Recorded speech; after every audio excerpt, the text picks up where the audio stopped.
نهائي دوري ابطال اوروبا، نهائي ناري. الانتر النهارده عمل ماتش كبير جدا على السيتي اللي يستحق الفوز طبعا بدوري ابطال اوروبا عن استحقاق طوال البطوله ومن اول البطوله، مش هم حد، وكسب كبار اوروبا.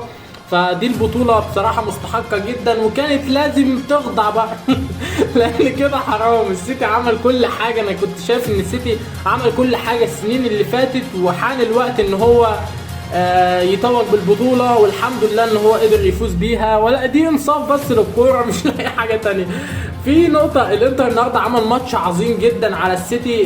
الشوط الثاني كله كان انتر تقريبا، كل الفرص المحققه كانت عن طريق الانتر. الانتر النهارده راح بكوره واثنين وثلاثه في الشوط الثاني، وكان قادر ان هو يخلص الماتش 2-1 على الاقل، ولكن يعني الحظ شويه عنده. ولكن الحظ النهارده نصف شويه السيتي بقى. يعني الحظ في الفترات اللي فاتت والسنين اللي فاتت كانت على طول ضد السيتي.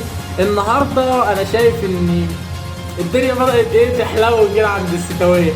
فالنهارده الف مبروك والله لكل جماهير السيتي في جميع انحاء العالم، والجوارديولا طبعا اللي انا كنت بنتقده النهارده لازم اديله حقه طبعا. ان كنت بنتقد جوارديولا ان هو كان عايز يبقى حته الكمال دي كانت مجنناه، اللي هو انا عايز ابقى الكمال في كل حاجه، عايز اكسب 100 في الماتش. يا عم ده ما ينفعش.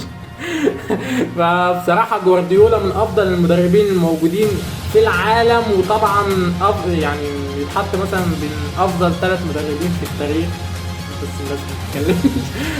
جوارديولا ابدع في الكوره، ابدع في الكوره طوال البطوله، والسنه دي بالتحديد مع الطريقه الجديده اللي هو كان بيلعب بيها والبيلد اب اللي هو كان بيعمله.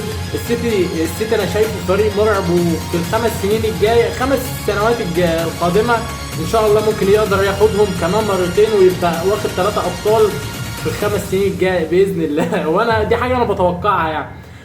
الانتر النهارده كان عامل ماتش والله العظيم اسطوري، وماتش من افضل الماتشات اللي انا شفتها في الانتر طوال البطوله. الكره الايطاليه حتى لو هي مثلا مش في اقوى حالاتها الفتره دي، ولكن طبعا ما ينفعش يستهان بيهم ابدا. والناس اللي كانت بتتكلم ان ممكن النهائي يخلص 4 5 6 7 للسيتي، الحاجات دي ما بتحصلش الا في البلاي ستيشن او سبيستون.